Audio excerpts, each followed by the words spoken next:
안녕하세요. 스마트코인 트레이딩입니다. 현재 자산 시장이 다들 그렇게 썩 좋은 모습이 아니죠. 나스닥도 그렇고 S&P도 그렇고 모두 6월에 찍었던 저점을 한 번 더 깨고 올라오고 있는 상황인데 비트코인은 상대적으로 저점을 깨진 않았어요. 그래서 이 자산 시장이 이번 주에 상승 랠리를 끝낼 수 있다 라는 이야기가 나오고 있는데 왜 이런 이야기가 나오는지 한번 설명드려 보겠습니다. 시장이 계속 상승을 하려면 지금부터 나오는 보고서가 모두 기대치와 일치하거나 못 미쳐야 한다라고 오한다 연구원이 이렇게 이야기를 했습니다. 사실 맞는 말이죠. 어쨌든 고용지수도 그렇고 여러 가지 지표와 지수들이 기대한 거에 못 미쳐야 계속해서 금리를 올리면 문제가 될 수 있겠구나 라는 신호로 받아들여지기 때문에 어쨌든 안 좋게 나와야 자산시장에는 좋다라고 말씀을 드렸죠.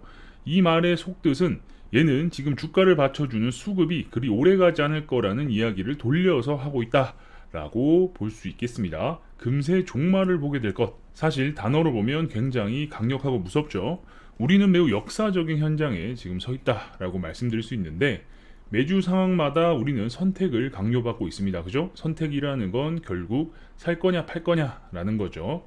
그 선택에 따라서 우리의 자산 격차는 계속 벌어질 수밖에 없습니다.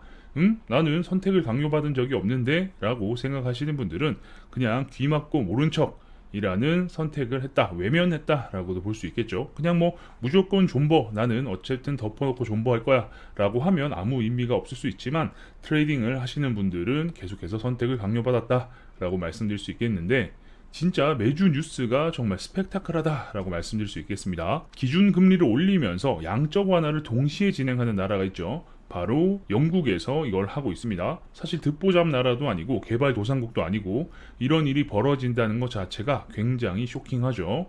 그러다 보니까 지금 뭐 돈 스파이크가 마약을 했니, 뭐 다른 놈이 도박을 했니, 미사일이 어디 떨어졌니 이런 이야기를 해봐야 우리한테는 하등 도움이 되지 않죠. 당연한 이야기입니다. 그죠? 어쨌든 우리는 투자를 하고 있기 때문에 이런 가십거리나 이야기 해봤자 아무런 도움이 되지 않는다라는 거죠.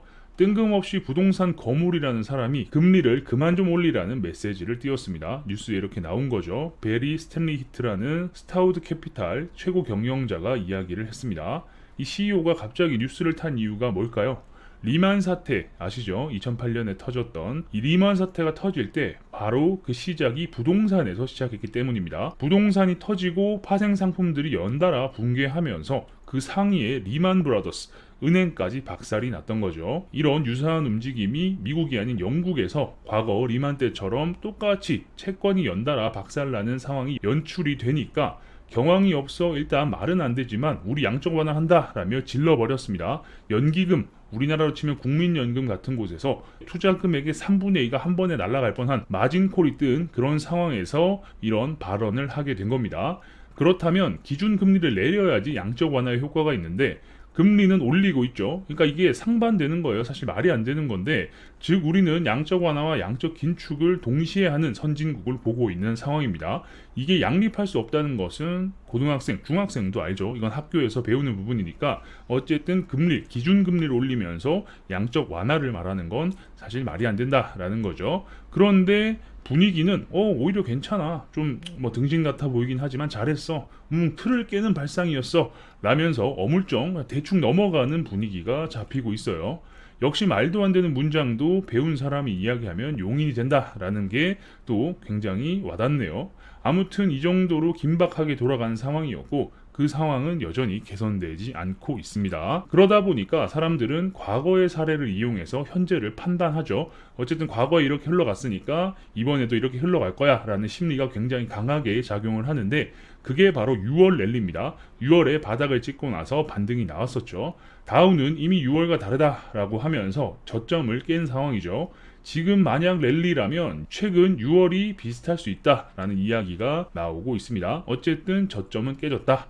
랠리라는 걸 어떤 걸 근거로 사람들이 랠리라고 생각하는 걸까도 중요하고 투자자들은 아니 이거 얼마나 올랐다고 랠리래 뭐 이런 이야기도 하고 있죠. 일단 이게 랠리가 올 수 있다라는 근거가 배드 뉴스 이즈 굿 이 다시 통하고 있어요. 사람들에게 이런 심리가 작용하고 있다라는 거고 두 번째 채권 수익률 역전 현상이 유지되고 있다라는 겁니다. 어쨌든 계속해서 안 좋은 뉴스가 나오면 이 안 좋은 상황을 해결하기 위해서 결국 양적 긴축을 줄이거나 양적 완화 정책으로 다시 돌릴 수 있다라는 기대감이겠죠. 그리고 채권 수익률 역전 현상 역시 유지가 되고 있다라는 겁니다. 자, 그런데 6월 상승장, 나름 랠리라고 했던 6월 상승장과도 차이점이 있습니다. 일단 FED, 연준 같은 경우는 아직 피봇에 대한 선택지는 없다라고 못을 박아놓은 상황입니다. 피보팅 아시죠? 그러니까 방향을 선회한다라고 보시면 되는데, 그러니까 당사자는 가만히 있는데 오히려 주변에서 희망이 보인다라고 난리를 피우고 있다라고 볼 수 있는 거죠. 그 근거가 무엇이냐라고 하면 그 뒤로 FED가 피봇이 없다고 다시 이야기하지 않았기 때문이다 라고 이야기를 하고 있는데, 너무 행복회로, 희망회로를 강력하게 돌리고 있다 라고 볼 수 있겠죠. 가만히 있다라는 것도 어떻게 보면 긍정 아니냐, 그렇지 여전히 부정일 리 없어, 뭐 이런 식으로 이야기들이 나오고 있다라는 겁니다. 근거가 없으니 일단 말도 안 되는 이런 인디언 기우제식 제목이 나오는 거예요. 피봇 이뤄질 것 언젠가는, 이런 게 말이 안 되는 거죠, 사실 뉴스에서. 그리고 6월과 비교하면 유가의 방향성도 다릅니다. 6월만 하더라도 유가의 흐름은 하락을 하던 상황이었죠. 가격이 내려오면서 상황이 좋아질 것이다 라고 많이들 기대를 했는데, 지금은 원유의 가격이 반대로 오르고 있죠. 무엇보다 겨울이라는 강력한 계절적 요인도 있습니다. 당연히 날씨가 추워지면 에너지를 많이 사용할 수밖에 없죠. 이 상황에서 원유를 내릴 수 있는 방법은 원유의 산업적 수요가 줄어드는 강력한 침체나 러시아와 우크라이나의 전쟁 휴전뿐이다 라고 말씀드릴 수 있겠습니다. 당연히 겨울이 오고, 그리고 원유 생산국 같은 경우는 지금이 시즌인 거죠. 이제 벌 때 바짝 벌어야지 라고 하면서 오펙 플러스에서 생산을 감축하겠다라고까지 이야기를 했습니다. 그래서 사람들은 몸을 사리고 있는데, 뭐 당연히 그럴 수밖에 없는 상황이죠.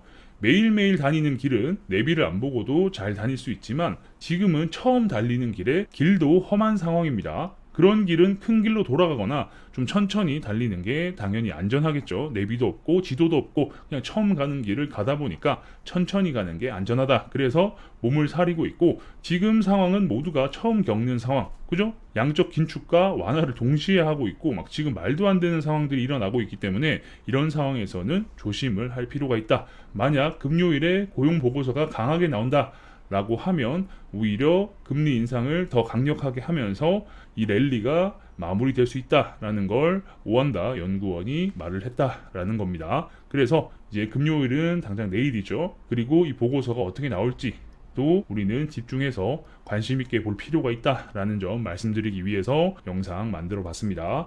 계속해서 여러분들께 다양한 정보를 알려드릴 수 있도록 노력하겠습니다. 영상이 괜찮으셨다면 구독과 좋아요도 눌러주시고요. 알림 설정을 눌러주시면 누구보다 빠르게 새로운 정보를 받아보실 수 있으니까 구독, 좋아요, 알림 설정까지 눌러주시면 감사하겠습니다. 그럼 전 다음 영상에서 뵙겠습니다. 감사합니다.